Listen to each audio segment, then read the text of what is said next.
lo que la palabra de Dios dice. No es mi opinión, es lo que Dios expone en las Sagradas Escrituras. Los seres humanos podemos decir o pensar cualquier cosa, pero la única autoridad para los cristianos es la palabra de Dios. Y la palabra de Dios presenta 3 ideas básicas que Dios tenía en la mente cuando le entregó al ser humano el don del sexo. En primer lugar, el sexo, en la opinión de Dios, debería ser un vínculo de unidad física, mental y espiritual entre los esposos. Génesis 2, 24 y 25 expone eso. Por tanto, el hombre dejará a su padre y a su madre y se unirá a su mujer y serán una sola carne. Estaban ambos desnudos, el hombre y su mujer, y no se avergonzaban. Ese no se avergonzaban expresa a qué punto Adán y Eva estaban unidos, estaban juntos, no se escondían uno del otro, se mostraban como eran.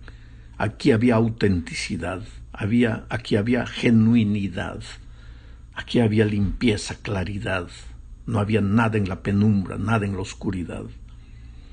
El pensamiento central de este texto que acabo de leer es la unidad de 2 seres distintos en un solo ser. Se unirá a su mujer y será una sola carne, dice el texto. Ahora, si el ser humano es un ser con 3 dimensiones, la dimensión física, la dimensión mental y emocional y la dimensión espiritual, pues es lógico que la unidad a través del sexo entre los esposos también sea una unidad completa, física, mental, emocional y espiritual. El sexo entre los esposos no es solamente un acto físico, sino también mental, emocional y espiritual.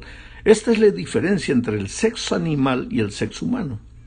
Para el animal el sexo es solo un acto físico, pero para el ser humano no puede ser así. Además de ser físico, necesita ser emocional y también espiritual. Mucha gente se puede preguntar, ¿el sexo es un acto espiritual? Claro que sí, y ese era el plan divino para el ser humano. Para Dios el sexo es tan puro, limpio y sagrado que en el Antiguo Testamento, cuando quiere identificar a sus hijos como miembros de su pueblo, los marca en el órgano sexual, a través de lo que llamamos la circuncisión. Dios no marca a sus hijos en el corazón, ni en la frente, ni en las manos, que para los seres humanos podrían parecer lugares más nobles. Lo marca en el sexo. Y en el Nuevo Testamento, cuando Dios quiere ilustrar el tipo de relación pura y sagrada que desea cultivar con su iglesia, usa la figura del esposo y de la esposa. Cristo es el esposo, su iglesia la esposa.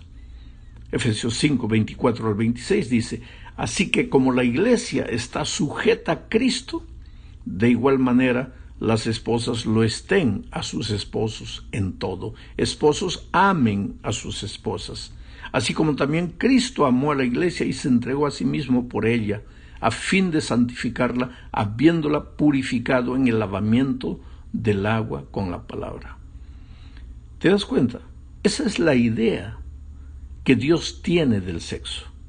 El sexo para Dios no es apenas un acto físico, sino también emocional y espiritual. Eso nos lleva al segundo propósito del sexo.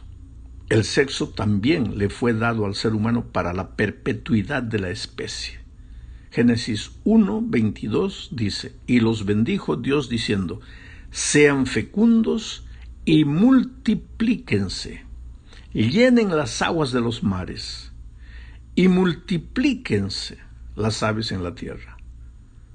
O sea, primer propósito del sexo en la mente divina, que sea un vínculo de unidad entre los esposos. Segundo propósito, que sea un instrumento de reproducción de la raza humana. Y tercer propósito, eso está en Proverbios 5, 18 y 19, sea bendito tu manantial y alégrate con la mujer de tu juventud. Como una preciosa sierva o una graciosa gacela, sus pechos te satisfagan en todo tiempo y en su amor recréate siempre. Aquí Dios está hablando del placer físico que el sexo proporciona. El placer físico entre esposos durante el acto sexual es tan espiritual cuanto cualquier otra actividad espiritual.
Tanto así que Dios usa la palabra bendito. Date cuenta, en la creación solo usa Dios 2 veces la palabra bendito, cuando le da el sábado y cuando le da el sexo, pero no cuando le da la orden de alimentarse de todos los frutos de la tierra. O sea, bíblicamente, teológicamente, podríamos decir que el sexo es más sagrado que el acto de comer, de alimentarse. Naturalmente, para que este ideal del sexo sea alcanzado, Dios desposó a la primera pareja. Le dijo: dejará el hombre a su padre y a su madre y se unirá a su mujer. No se está hablando aquí de sexo ocasional, de sexo sin compromiso, sino del sexo en el sagrado estado del matrimonio. Esto es lo que Dios pensaba para el ser humano. Ahora, el hombre y la mujer pues son libres de hacer lo que quieran. Si hay algo maravilloso que Dios nos dio es la libertad. Tú no necesitas hacer necesariamente lo que Dios te aconseja que hagas. Eres libre para escoger el camino que quieras. Pero, ¿quién se endureció contra Dios y le fue bien? Pregunta el escritor bíblico. Si tú quieres ser feliz, tener un hogar feliz, tener relaciones felices, entonces necesitas llevar a serio los consejos divinos. Vamos a la segunda parte de este estudio. El autor de la lección cambia ahora el tema, deja el tema del sexo y se refiere a la misión de los padres en esta tierra. ¿Sabes? La paternidad implica responsabilidad. Hay que prepararse para ser padres. Y aquí existe otra diferencia entre el ser humano y el animal. El animal tiene hijos por instinto.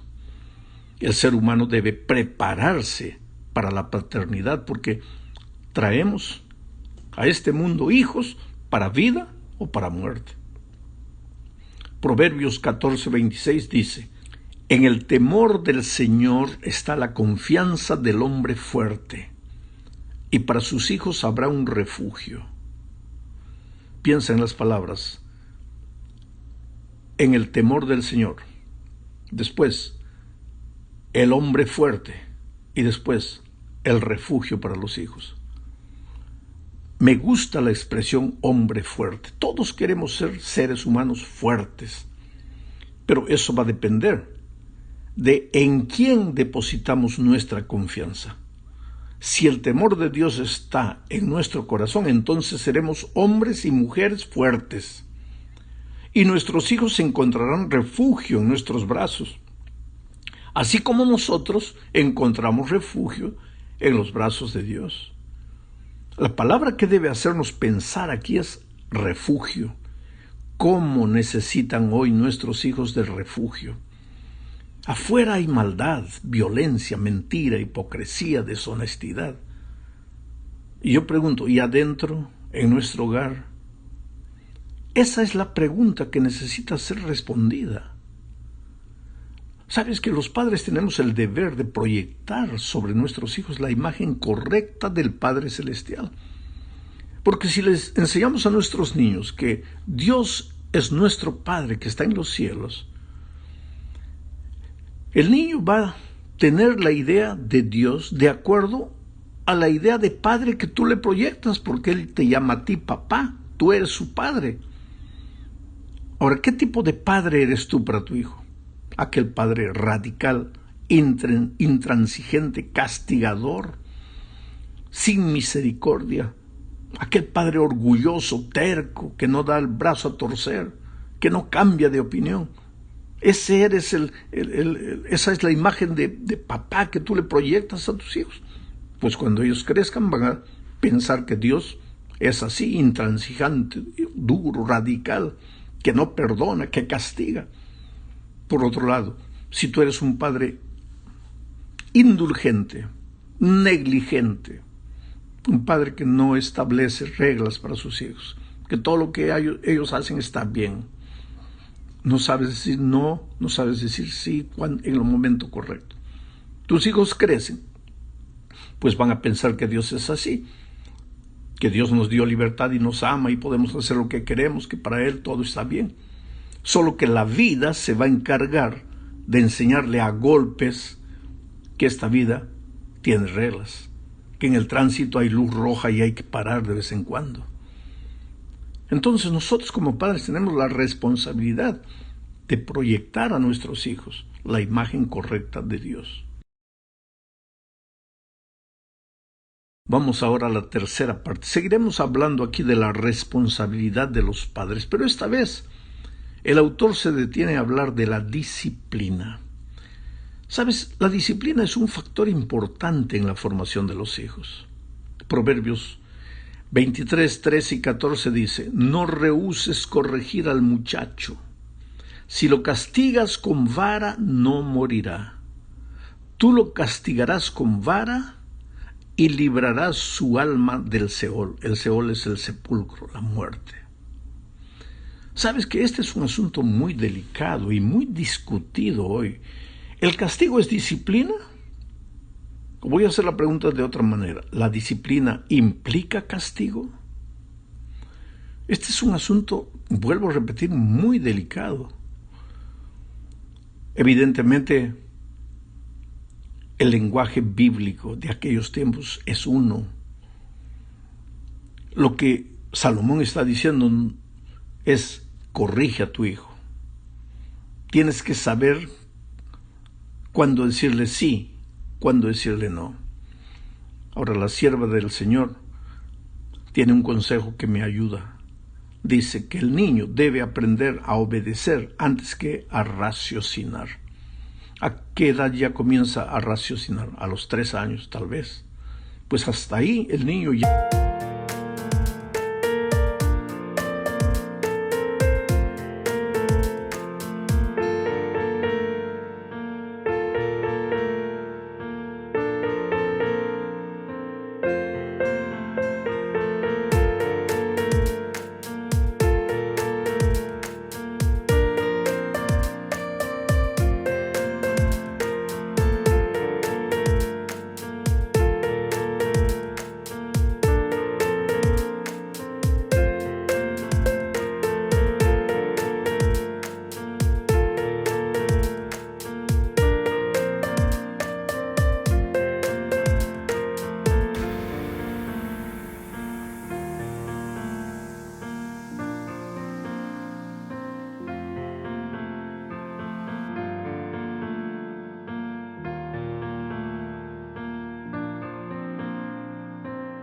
debe haber aprendido a obedecer casi por instinto. Hay que saberle decir no al niño. No todo lo que hace está bien hecho. Y nosotros como padres tenemos la responsabilidad de enseñar. Solo que la instrucción, la enseñanza, la disciplina implica enseñanza. No hay disciplina sin enseñanza. Si yo tuviera que buscar un sinónimo para la disciplina, sería enseñanza, instrucción. Por eso en otra parte Salomón dice: instruye, enseña, disciplina al niño en el camino que debe andar, y cuando fuere viejo no se apartará, no se olvidará. Veamos otro texto de Salomón, Proverbios 10, 17. El que guarda la disciplina está en el camino de la vida, pero el que descuida la reprensión hace errar. Necesitamos entender que todos los seres humanos venimos al mundo con naturaleza pecaminosa y que esa naturaleza es egoísta. Yo siempre digo que de niños somos egoístas auténticos y de grandes aprendemos a disfrazar nuestro egoísmo. Ahora, la solución para el problema del egoísmo es la transformación de la naturaleza. Y esa transformación solo puede ser operada por Cristo. Así que, como Salomón dice, el que guarda la disciplina está en el camino de la vida. Otras versiones usan la palabra instrucción en lugar de guardar la disciplina. La idea es que la verdadera disciplina es más instrucción y enseñanza. Por eso el mismo Salomón, como ya dije, dice, enseña al niño, instruye al niño, disciplina al niño en el camino. El camino. Oh, querido, la vida es un largo camino. Un camino hecho de dolor, de alegrías, de tristezas. Tenemos que preparar a nuestros hijos para enfrentar la vida como ella es. Y Salomón añade en Proverbios 19, 18, corrige a tu hijo mientras hay esperanza, pero no se exceda tu alma para destruirlo. Corrige al niño, a tu hijo, mientras hay esperanza. ¿Y cuando ya no hay esperanza? Cuando ha crecido. Por eso el niño tiene que aprender el camino cuando es niño. Cuando es grande, ya es tarde. Ahí solo te resta orar y llorar. ¿Orar para qué? Para que Dios lo haga recordar las instrucciones que recibió cuando era niño. En la cuarta parte de este estudio se habla de la importancia del buen humor en la familia. El hogar es un refugio donde tantos padres, esposos, hijos nos escondemos de las tribulaciones propias del mundo en el que vivimos. Es triste, ¿sabes?, cuando alguien llega a casa y todo lo que encuentra es mal humor y discusiones. Por eso Proverbios 21:9 dice, mejor es vivir en un rincón de la azotea que compartir una casa con una mujer rencillosa. Es interesante que Salomón usa un poco de ironía en este consejo. Imagina a alguien prefiriendo dormir en un rincón de la azotea que en su dormitorio. Ahora, el problema aquí no es la esposa. Puede ser también el esposo, o el padre, o el hijo. Y muchas veces el suegro o la suegra que viven con la familia. Creo que todos tienen que colaborar para que el hogar sea un verdadero nido de amor. El problema es el carácter. Tenemos un carácter deformado. No tenemos más el carácter que teníamos cuando salimos de las manos del Creador. Y nuevamente aquí la única solución es Cristo. Por eso Jesús un día dijo, venid a mí todos los que estáis trabajados y cansados. ¿Trabajados y cansados de qué? Pues de luchar, de pelear, de llorar, de gritar. Así no se resuelve nada. Ven a mí, dice, aprende de mí, que soy manso y humilde de corazón. Y cuando hayas aprendido a ser manso y humilde como yo soy, entonces encontrarás descanso para tu alma. Pero ese descanso solo viene cuando has aprendido a ser manso y humilde. ¿Y cómo necesitamos en la casa, entre esposos, entre padres e hijos? ¿Cómo necesitamos aprender a ser mansos, a tener el carácter de Jesucristo? Llegamos ahora al fin de este estudio hablando de una vida verdaderamente rica. El capítulo de Proverbios que deberíamos estudiar es el capítulo 31, los versículos 10 al 30. El texto menciona una serie de cosas que deberían aparecer en la vida de una mujer virtuosa. Él empieza diciendo, mujer virtuosa, ¿quién la encontrará? Vuelvo a repetir, aquí también podría ser el hombre virtuoso, no es solo la mujer.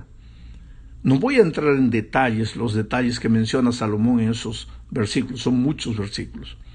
Pero voy a leer y comentar 2 versículos que para mí son claves. Los versículos 10 y el 30. El 10 dice, mujer virtuosa, ¿quién la hallará? Porque su valor sobrepasa a las perlas. Después del versículo 30, engañosa es la gracia y vana es la hermosura. La mujer que teme al Señor, ella será alabada. El pensamiento central de estos dos versículos es que el hombre o la mujer virtuosos son el fruto natural del temor de Dios y no de vivir preocupados en las exterioridades de lo que se ve. A través de las Escrituras aprendemos que el temor de Dios es el principio de la sabiduría. El temor de Dios es un tema importante a través de todo el Antiguo Testamento. Pero Jeremías 5:22 dice, a mí no me temeréis, dice Jehová, no os amedrentaréis ante mí. ¿Qué significa eso? ¿Debemos temerlo o no? La palabra temor en el Antiguo Testamento es derivada de palabras hebreas yirá, yaré, pachad, que en realidad significan miedo, terror o pavor. El idioma hebreo es bastante claro. El temor de Dios es el asombro que la criatura siente delante de la majestuosidad y la grandiosidad de su Creador. Ahora, las buenas noticias son que el temor de Dios es solo el principio de la sabiduría. Tenemos que conocer el otro lado del temor de Dios, y ese lado es que el amor de Dios manifestado en Jesús tiene el poder de desterrar ese temor y de hacernos libres.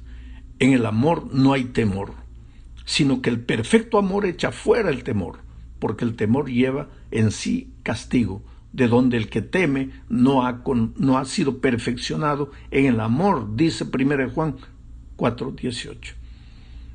Pero, ¿cómo podríamos comprender las maravillosas buenas nuevas de Jesucristo si no apreciáramos primero el temor de Dios? Sin un total sobrecogimiento, asombro, terror, pavor, reverencia y respeto por un Creador perfectamente santo y justo, yo te pregunto, ¿podríamos verdaderamente apreciar lo que Jesús, el Hijo de Dios, hizo por nosotros en la cruz del Calvario? No, pues una vez que comprendamos y aceptemos quién es Dios, ahí podremos vivir las virtudes de la fe. Salmo 118:4 dice, digan ahora los que temen a Jehová, que para siempre es su misericordia. Mira aquí, el que teme a Jehová entiende el amor de Dios. Y Salmo 147:11 dice, se complace Jehová en los que le temen y en los que esperan en su misericordia. Nuevamente, los que temen a Jehová entienden el amor de Dios. Este temor no es el terror de ser castigado, es el temor de herir